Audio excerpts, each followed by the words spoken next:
Moselle Sport avec Véloland, votre spécialiste pour toute la famille.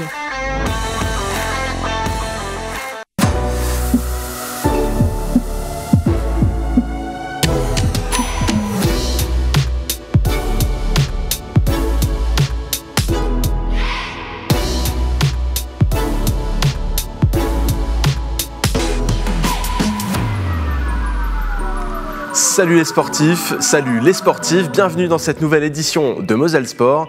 Aujourd'hui, il faudra garder la garde haute, mais aussi un petit peu de déhanché. Vous allez voir, c'est un petit peu cryptique, mais je vous explique tout ça dans le sommaire.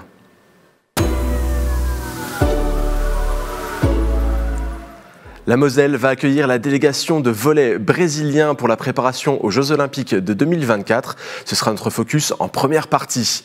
Ensuite, nous accueillerons Romain Pitou, entraîneur du TFOC. Avec lui, nous ferons le bilan de la saison de son équipe.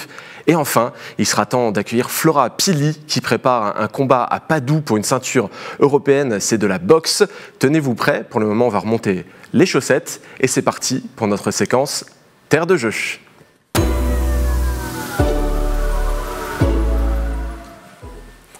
Alors il avait délaissé le plateau pendant une semaine, mais il nous revient en pleine forme avec tout son savoir du sport mosellan. Arnaud Desmerlet est de retour dans Moselle Sport, comment ça va? Salut mon Mathieu, la forme effectivement, quelques jours de repos bien mérités et ça va beaucoup mieux.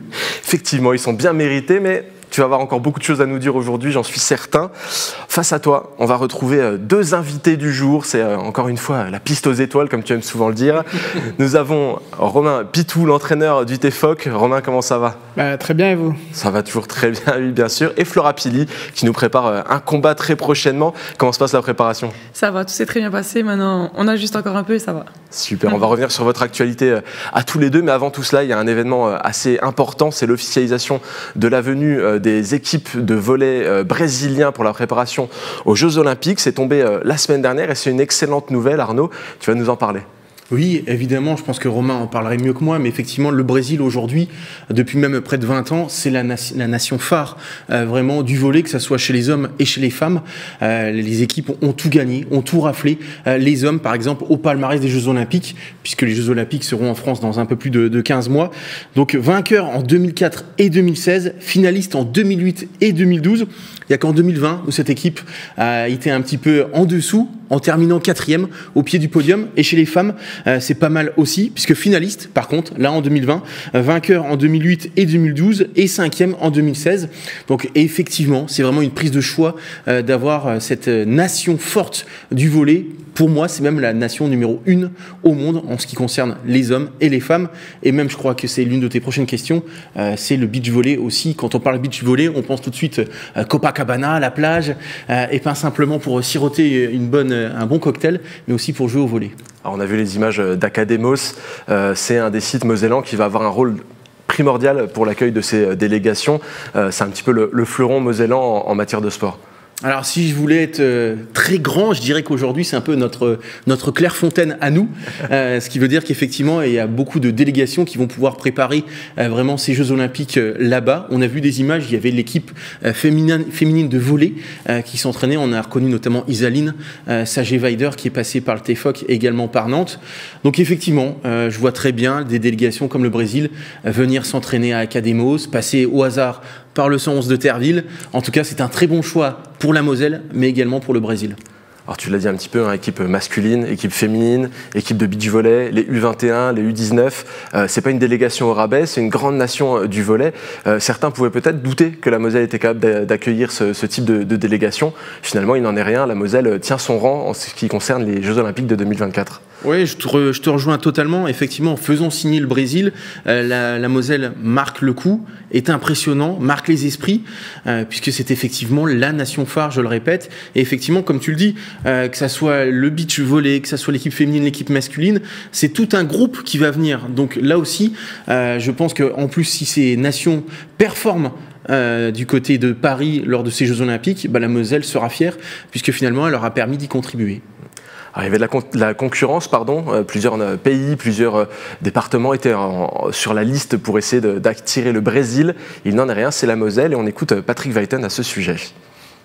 C'est une fierté puisqu'on était en compétition à la fois avec d'autres départements français, mais également d'autres territoires européens. Il a parlé du Portugal, on a parlé de la Turquie, on a parlé de l'Italie. Donc c'est véritablement une délégation importante du très haut niveau, du niveau mondial du volleyball, qui a choisi la Moselle, à la fois par sa situation géographique, par sa mobilité, comme cela a été dit tout à l'heure. À partir de la gare TGV, nous sommes à 1h10 de l'aéroport de Paris. Et donc, pour eux, c'est intéressant, vu du Brésil. Et nous sommes à 80 minutes en TGV. Et puis, c'est la qualité de l'accueil. Les négociations qu'on a conduites sur la logistique, sur la restauration, sur l'hôtellerie. Et là, ils arrivent, dès le mois de mai et juin prochain, ils arrivent déjà pour organiser des compétitions face à l'équipe de France féminine, face à l'équipe de Hongrie. L'équipe de France organisera également plusieurs autres matchs. Et donc, on est vraiment rentré maintenant dans la compétition olympique qui s'ouvre et qui se prépare ici après avoir reçu et signé avec la délégation philippine. Alors ça fait suite aussi à l'officialisation de la venue d'une délégation philippine en Moselle pour les JO également. Arnaud, on sent le projet Terre de Jeux s'accélérer. Est-ce qu'on peut encore avoir des surprises d'après toi? Oui, alors déjà le premier événement qui arrive à grands pas, c'est le passage de la flamme olympique, théoriquement pour le mois de juin. Et puis c'est vrai que durant tout l'été, la Moselle et le département va mettre les petits plats dans les grands. On avait l'habitude d'avoir les caravanes d'été. Les caravanes d'été devraient être reconduites, mais Armel Chaban, le vice-président en charge des sports, nous a confié qu'effectivement, il y avait un tas de surprises qui étaient dans les cartons pour justement, à un an des Jeux Olympiques, de façon symbolique, préparer effectivement ce rendez-vous planétaire que l'on attend tous avec impatience. Romain, c'est une aubaine pour des clubs locaux, pour des clubs mosellans, que d'avoir ces délégations qui se déplacent en Moselle. Comment tu le vois, tout simplement?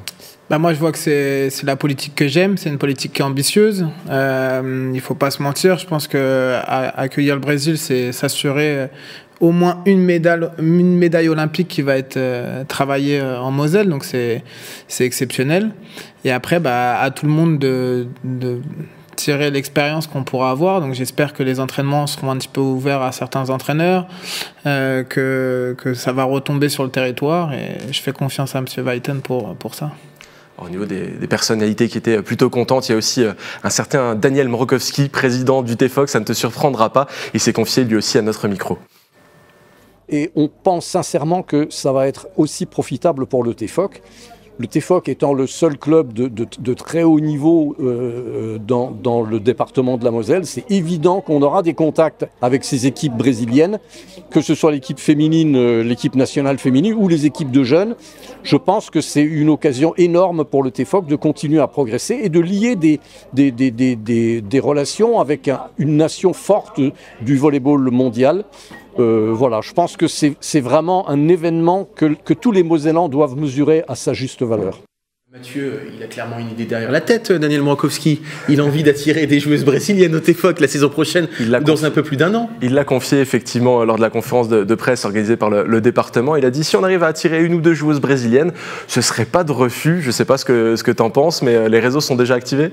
C'est vraiment le top niveau, les brésiliennes. Donc c'est un peu au-dessus de ce qu'on peut accueillir. Mais s'il y en a une qui veut venir se préparer, je pense qu'on ne dira pas non. Il n'y a pas beaucoup de brésiliennes dans le championnat de France. Il y a pas mal de cubaines. Il y a très peu de brésiliennes. Nous, on a un petit peu arrêté d'en prendre parce que c'est des filles qui sont très très familles. Et sur leur rythme de vie, c'était un petit peu compliqué. Ça se couchait un petit peu trop tard pour pouvoir communiquer avec la famille. Donc on a un petit peu arrêté aussi parce qu'on prenait des filles qui sortaient du pays et souvent l'anglais n'était pas maîtrisé. C'est parce que tu ne le maîtrisais pas à l'époque, maintenant c'est facile. Mon niveau de portugais est pas très élevé, donc c'était compliqué. Effectivement, on ne peut pas maîtriser toutes les langues. En tout cas, au-delà de l'intérêt que ça va revêtir pour les différents clubs de la région, ça va aussi avoir un aspect social. C'est aussi une des informations qui est sortie en conférence de presse, c'est-à-dire qu'il y aura un lien fait avec les MEX de Moselle, avec les différentes associations qui vont pouvoir prendre part à la venue du Brésil. Armel Chaban s'explique à ce sujet. la politique sportive départementale, elle s'inscrit certes dans le haut niveau et dans la dimension, on va dire, compétitive du sport, mais aussi derrière, il y a un ruissellement vers toutes les autres politiques publiques du département, au niveau social, au niveau économique, au niveau touristique, au niveau d'attractivité, au niveau de la mobilité, au niveau du savoir-faire de nos artisans. Bref, aujourd'hui, le sport, pour nous, est devenu un vrai levier en cela. Et vous le savez bien, dans la politique sportive départementale, on a à cœur de faire en sorte que chacun puisse accéder au sport. Donc nos enfants des MEX, les écoliers, les collégiens, etc. Donc aujourd'hui, effectivement, on va aussi utiliser, si je puis dire, l'accueil de ces fédérations, délégations pour pouvoir les faire rencontrer des jeunes et puis mettre aussi un peu d'étoiles, un peu de magie, un peu de rêve dans les yeux de nos concitoyens. C'est très important, surtout en ce moment. Alors Flora, en tant que sportive, mais aussi conseillère départementale, qu'est-ce que ça représente pour toi, ce dispositif Terre de Jeu, qu'on voit prendre vie au fil des mois ? Ce dispositif, donc effectivement, il prend une grosse valeur au niveau de la Moselle. Et puis, je trouve ça très important pour la jeunesse actuelle. Ça ouvre des portes. Ça pousse un peu la jeunesse à faire du sport, à leur donner envie. Et puis, du coup, en espérant que ça prend encore plus d'ampleur pour la suite. Alors on a évoqué la venue des Philippines aussi. Là, pour le coup, ça te touche peut-être un petit peu plus, qu'on a parlé de boxe. C'est la nation de Manny Pacquiao, donc c'est pas rien non plus de ce côté-là. Effectivement, les Cubains sont une très grande structure. Ils ont une très grande structure de boxe. Donc on les connaît sous forme de un peu numéro 1 à la boxe. Et puis donc c'est un réel plaisir de les accueillir. Et puis en espérant qu'ils vont faire des médailles aussi en France. Alors bon, on espère avoir encore de très belles surprises et de nombreuses nations qui vont venir se préparer en Moselle. Ça ne devrait pas tarder. En tout cas, on sent vraiment qu'il y a une accélération de ce côté-là au niveau des installations mosellanes. Mais on va déjà passer à notre deuxième partie d'émission. On ne quitte pas le volley puisqu'il s'agira de décrypter la saison du TFOC.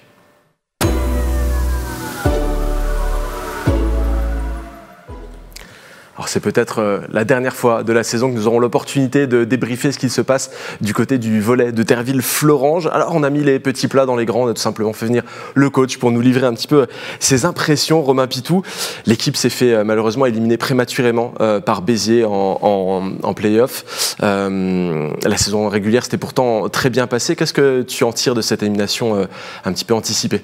C'était frustrant parce que Béziers, c'était une équipe qu'on a battue 2 fois en championnat. Et 2 fois 3-0. Mais là, la différence, c'est qu'ils ont pris énormément confiance grâce à leur victoire en Coupe de France. Et il faut avouer que les filles, on ne pensait pas s'arrêter aussi vite. Mais voilà, Béziers a été meilleur. Ils ont des choix qui ne sont pas du tout les mêmes que les nôtres. Donc eux, ils font un très très gros set et avec des remplaçantes qui sont vraiment en dessous. Nous on essaye d'avoir 10 joueuses qui peuvent jouer et je pense que ça a été le succès de la saison, c'est que quand on a eu des petits bobos, quand on a eu des joueuses un petit peu moins bien, on a pu faire des changements et donc voilà, ça a été un petit peu frustrant, mais la saison est quand même réussie. Il y a des regrets quand même sur ce quart de finale aller-retour. Je pense peut-être plus sur le match retour, notamment ce 3e set où vous avez une balle de match. Alors, on n'a pas de balle de match. Balle de 7, balle de mener 2-7 à 1. Ouais. Là, il y a forcément des regrets parce qu'il y a 4 sets qui se jouent à 2 points d'écart. Donc, un petit temps mort, une petite balle in ou out, une balle touchée de Shannon, je crois, en défense. Bon, c'est des petits faits et c'est sûr que quand ça se joue à 2 points d'écart, c'est les faits qui font la différence. Alors, ce résultat, il est aussi assez lourd de conséquences, puisqu'en raison des résultats d'Aix-Venelle et de Paris-Saint-Cloud ce week-end, ça veut aussi dire qu'il n'y aura pas de Coupe d'Europe la saison prochaine. Il va falloir se contenter de la Ligue AF du côté du TFOC. On avait pris l'habitude pourtant assez vite de voir les équipes européennes au 111. Oui, on pense que c'est une habitude, mais c'était surtout la première fois. Bien sûr, bien sûr. C'est sûr qu'on y a cru. En terminant 5e, on pensait que c'était possible. On avait vraiment confiance au Neptune de Nantes et Paris-Saint-Cloud pour battre leur adversaire, mais les deux ont échoué. Donc malheureusement, il n'y aura pas de Coupe d'Europe, même si la Fédération européenne fait comme cette année, il y aura peut-être un tournoi avec des places qualificatives en début de saison prochaine. Cette année, il y avait Cannes qui a participé. Ils n'ont pas réussi à accéder à une compétition, mais il y aura peut-être cette chance-là. Est-ce que c'est comme une déception en terminant, on va en reparler, mais en terminant 5e avec un record de points, 51, de finalement ne pas être européen avec ce format de play-off qui ne permet pas justement de composter un billet pour l'Europe? c'est forcément une déception parce qu'on y a cru, on est vraiment pas loin. Mais après, il faut remettre les choses dans leur contexte. On est le plus petit budget de la Liga F. On fait une 3e saison où on est dans le top 6 de suite. Donc oui, tout le monde voulait nous revoir jouer l'Europe, mais il faut qu'on arrive à augmenter la structure du club. Donc c'est financier, staff médical, joueuses, les encadrants pour que ça soit plus une chance ou un espoir par rapport à notre saison, mais que ça soit vraiment un objectif d'être en Europe d'une saison sur l'autre. Alors Romain, tu nous vois venir à des kilomètres, mais avec cette déception un petit peu de fin de saison, est-ce que ça t'a refroidi? Est-ce que tu seras toujours coach du TFOC l'année prochaine? Au jour d'aujourd'hui, oui. Y a rien qui est fait, donc pour l'instant, oui. Est-ce que tu sais déjà dans ta tête ce que tu veux faire, en tout cas, sans nous dévoiler? Est-ce que tu as envie de rester au TFOC? C'est ton club de cœur. Tu restes sur 2 saisons exceptionnelles. Comme tu l'as dit, le TFOC, c'est le petit poussé de la Liga F. Et c'est pas faire injure de dire ça, c'est la vérité. Donc forcément, tu attires peut-être de plus gros clubs. C'est peut-être le bon moment. Il faut pas penser qu'il y a que mon travail, c'est l'ensemble du staff, c'est la cellule de recrutement avec Frédéric Chojnacki, Simon Garel. Moi, je suis bien sûr la partie qu'on voit de l'iceberg, mais il n'y a pas que moi. Donc non, il faut penser au club et pas personne. En tout cas, on serait ravis que tu restes encore au TFOC une saison, voire plusieurs saisons de plus, même si effectivement, si tu devais partir, ça serait pas illogique. Non, mais on parle pas de ça actuellement. On est sur ton bilan personnel, je crois que c'était ta 5e saison. Est-ce qu'il y a une certaine fierté aussi d'avoir aidé le club à devenir ce qu'il est aujourd'hui? Il est vraiment bien ancré dans le paysage du volley féminin en France. Ce n'était pas forcément le cas il y a 5 ans. Oui, mais ça, c'est lié à toute la politique du club. C'est pas juste une personne. C'est sûr qu'avec avec le président, avec Frédéric Chojnacki, nous, on est à la base de tous les projets. On se moque un petit peu de Simon Garel parce que lui, il a pas mangé le pain noir comme nous trois et comme beaucoup de bénévoles et supporters. Donc, c'est sûr qu'on fait des super saisons et que on veut installer le club dans cette partie-là du championnat plutôt que de faire l'ascenseur et de connaître la 2e division. Maintenant, c'est sûr que quand on parle avec les joueuses pour la saison prochaine, on ne dit pas que l'objectif c'est de se maintenir. On parle tout de suite de play-off et pourquoi pas de place européenne, mais il faut rappeler qu'on a mis Le Canet derrière nous cette année, 6e, et Le Canet, ils ont 1 million d'euros de budget de plus que nous. Donc malheureusement, à l'échelle d'une saison, que les filles elles aient un petit peu moins de suivi médical, qu'on prenne des joueuses qui soient un petit peu moins fortes sur la base athlétique ou technique, on le paye à la fin de la saison, même si on fait jeu égal pendant la saison. Mathieu, si tu me permets, c'est vrai qu'on fait les difficiles avec cette élimination en quart de finale, mais il faut clairement pas banaliser la performance du TFOC. Romain l'a dit, le TFOC est devant en saison régulière le Voléro Le Canet, mais il n'y a pas que ça. Le RC Cannes, on en parlait avec Metz Handball, c'est certainement l'un des plus grands clubs français dans son ensemble. Et même si je vais plus loin dans ce classement, il y a Saint-Raphaël qui a été champion de France il n'y a pas si longtemps que ça, ou même à quelques 50 km, il y a le VNVB qui sur le papier a un plus grand effectif. Et tous ces clubs-là sont quand même derrière le TFOC. Donc encore une fois, bravo Romain. C'est pour ça que même s'il a peut-être des offres ici ou là, il serait bien au TFOC encore quelques saisons. T'as envie de le faire signer aujourd'hui, toi, je crois. J'ai le contrat. T'as le contrat sous la main, c'est bien ça. Alors justement, ça me tend un petit peu la perche. Il y a eu une réunion de bilan aussi avec les joueuses. Qu'est-ce qui en ressort? Est-ce qu'il y a encore cette déception d'avoir été éliminé tôt, ou est-ce qu'il y a tout de même cette fierté d'avoir fait une grande saison malgré la concurrence que représente la Liga F? Elles réaliseront, comme les joueuses de l'année dernière, elles vont réaliser la saison prochaine, ce qu'elles ont vécu, l'aventure humaine, parce que nous, c'est nos valeurs, et après les résultats. Pour avoir beaucoup parlé avec Anna Spanou pendant la saison, voilà, elle s'est rendue compte après de ce qu'elle avait vécu chez nous. Alors, on peut peut-être s'attendre à des mouvements d'effectifs aussi pour la saison prochaine. Tu l'as un petit peu glissé comme ça. On pense notamment à Kendall White qui a officialisé qu'elle ferait partie d'une ligue américaine, même si c'est encore un petit peu flou cette affaire. C'est écrit « I'm in » et c'est en février. Donc comment ça se passe de ce côté-là? Comment on prépare la saison prochaine? Et ben déjà, il y a rien qui est fait avec Kendall. Donc elle est repartie aux États-Unis, mais je pense qu'il faut qu'elle revoie son projet sportif. Et je pense que le coach de la sélection lui a bien fait comprendre. Donc Kendall, c'est une joueuse avec qui on reste en contact pour la saison prochaine. Et comme beaucoup de celles avec qui on est cette année, il y en a qui sont sollicités, il y en a qui ont déjà signé. Mais on pourrait peut-être garder un noyau de filles de cette saison. Est-ce que Mariam Sidibé pourrait une nouvelle fois continuer l'aventure? On ne voit pas le TFOC sans Mariam Sidibé, c'est un peu comme toi.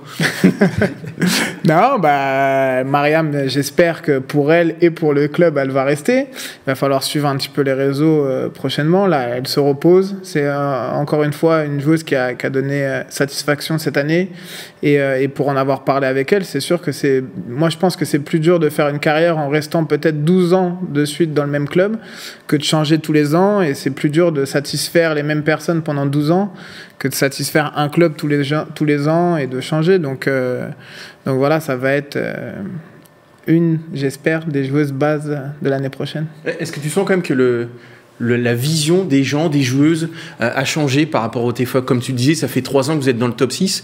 Aujourd'hui, le TFOC, même si financièrement ça reste le petit poussé, aujourd'hui sportivement, le TFOC est un club qui compte vraiment dans l'échiquier national. Est-ce que justement cette vision des présidents, des entraîneurs a changé, et même des filles? Parce que accueillir une fille comme Barbora Kosekova, c'est quand même pas rien, il ne faut pas l'oublier.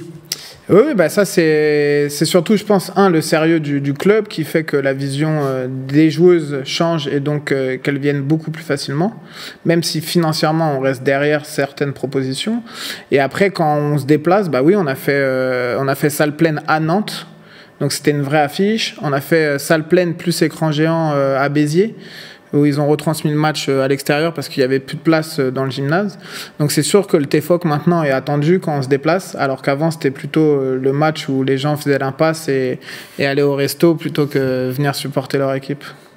En tout cas, on espère que le TFOC va continuer à vivre de beaux jours. Je vais aller dans le sens d'Arnaud. On espère une signature rapide pour Romain Pitou et continuer la belle aventure. Mais tout de suite, on va passer à notre 3e partie d'émission. On va chausser les gants. Il s'agira de boxe avec Flora Pili.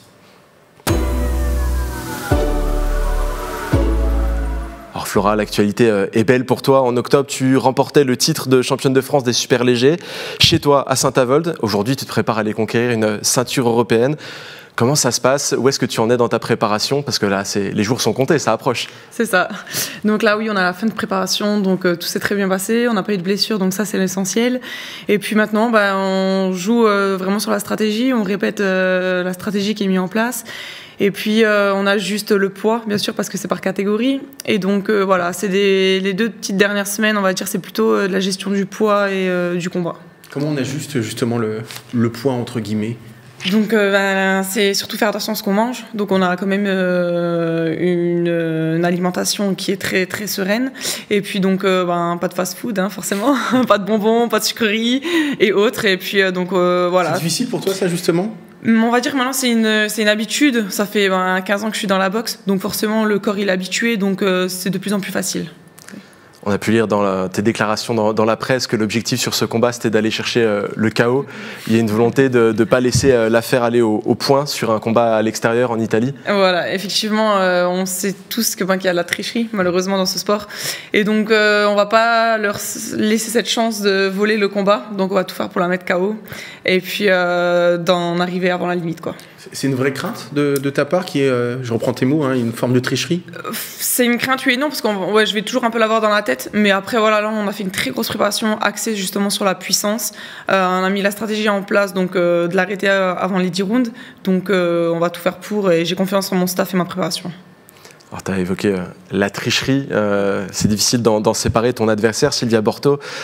38 ans, elle a seulement 13 combats, mais sa carrière est surtout entachée par une histoire de dopage. Il y a quelques années, elle détenait une ceinture européenne, justement, et elle a dû la laisser à cause de cette histoire de dopage. Il ne faudra pas la sous-estimer, mais c'est vrai que cette histoire-là, ça fait partie de sa carrière, de son histoire. Comment est-ce que tu le vois, toi, ça? Donc, pour moi, c'est moche. Honnêtement, à ce niveau-là, c'est un peu moche de sa part. Après, je pense que je lui souhaite elle n'est pas dopée à ce moment-là, et surtout pour ce combat-là, parce que ça m'énerverait un peu que le combat soit annulé ou autre. Mais bon, après, voilà, on va rester positif, faut rester dans le combat, pas penser à ça, et puis on verra bien le jour J. C'est quoi justement ta vision d'une manière générale par rapport au dopage, quand on voit qu'une jeune femme comme toi justement a été maman depuis 2 ans maintenant et a fait des efforts quand même, de gros sacrifices justement pour revenir au plus haut niveau? Ben, c'est ça, en fait, on se dit pourquoi de la tricherie alors qu'il n'y a pas lieu de l'avoir, quoi. Moi, je me suis donné les moyens, je suis revenue après une grossesse donc, qui a été très dure. Et puis, je pense qu'elle a voulu prendre surtout le chemin de la facilité, et puis voilà, se dire je vais peut-être être plus forte avec ça. Bon, après, voilà, chacun son choix, mais en espérant qu'elle ne le sera pas pour le combat là. Alors, tu as un petit peu parlé de ton approche de la préparation. Est-ce qu'elle est différente que pour ton combat face à Elsa Emat pour la ceinture des super poids légers? Oui, entièrement. En fait, pour mon championnat de France à la maison, on est à la maison, donc forcément, on part toujours avec un peu un pied en avant. Donc, contre Elsa Emat, c'était on va dire une adversaire coriace qui était très physique. Donc, du coup, c'était vraiment la toucher, la contrer et partir. Là, sur le combat-là, ça va être complètement différent. On va vraiment lui marcher dessus, chercher à la faire compter, à la faire tomber, et puis travailler la puissance. Je connais pas du tout ton adversaire Sylvia Borto, mais sur le papier en tout cas, oui. C'est le genre d'adversaire, c'est un profil qui te correspond bien? Oui, après j'ai une facilité, on va dire, une de mes forces c'est de m'adapter très vite à mon adversaire. Donc Sylvia Borto, elle a plutôt une boxe amateur, je dirais. Donc elle bouge beaucoup sur les jambes, elle touche, elle part. Donc voilà, notre objectif c'est vraiment de la cadrer, de la presser et de lui faire très mal.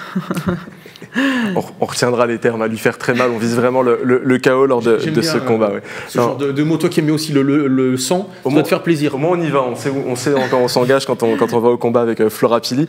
Au quotidien, tu es coaché par ton papa, Pietro Pili. Comment ça se passe ce travail en famille justement? Bon, ça se passe très bien. Bon, après, il y a des hauts et des bas partout, hein, comme dans chaque préparation. Mais sinon, on va dire c'est une force avant tout parce que je veux pas le décevoir, c'est mon papa. Donc, je pense que c'est pour ma part une force en plus. Ouais. C'est aussi une force pour toi, Romain, d'avoir Paulina, qui a longtemps joué au TFOC, même si cette saison, pour la première fois depuis très longtemps, elle était au Luxembourg.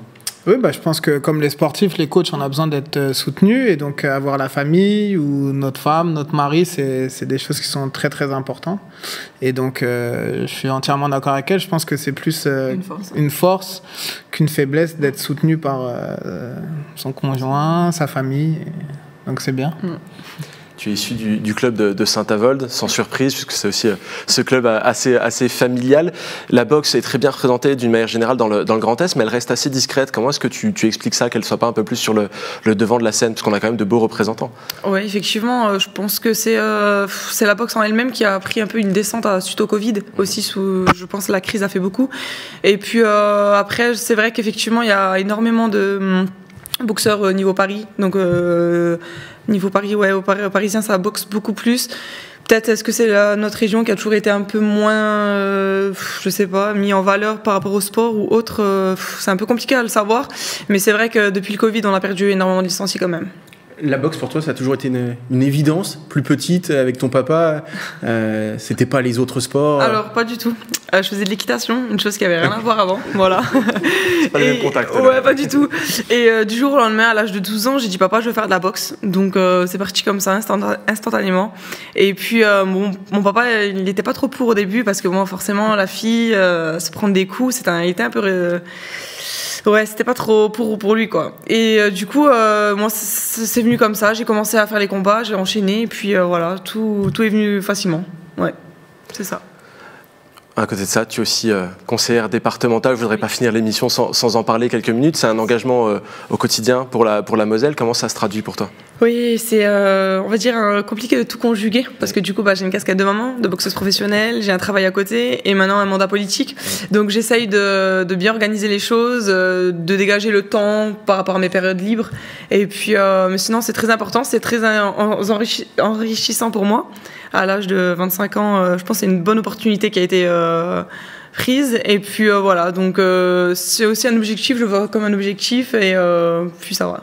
Qu'est-ce qui t'a poussé à prendre quand même cet engagement politique? Ça reste un engagement politique. C'est ça. Je pense que je l'ai pris comme un objectif d'en savoir plus, de m'enrichir, vraiment de m'investir au sein de ma population. Comme je suis un peu une image dans le secteur, donc les gens ont mis un peu sa confiance en moi. Et puis voilà, je l'ai pris comme ça. En tout cas, c'est déjà la fin de cette émission sur ces bons mots d'investissement personnel. Merci Arnaud d'avoir été là pour décortiquer l'actualité avec nous. Romain, on espère te revoir très prochainement sur le banc du TFOC, c'est dit. Ou ailleurs. Ou ailleurs, hein, bien sûr, on aura toujours plaisir, quoi qu'il en soit. Et Flora, comme toute la Moselle, on sera derrière toi pour le combat qui approche à grands pas. Et on espère te revoir sur ce plateau avec la ceinture. Ça fera toujours plaisir de la voir en Moselle. D'ici là, eh bien, je souhaite une bonne semaine à tous les sportifs, à toutes les sportives. D'ici le prochain Moselle Sport, transpirez bien.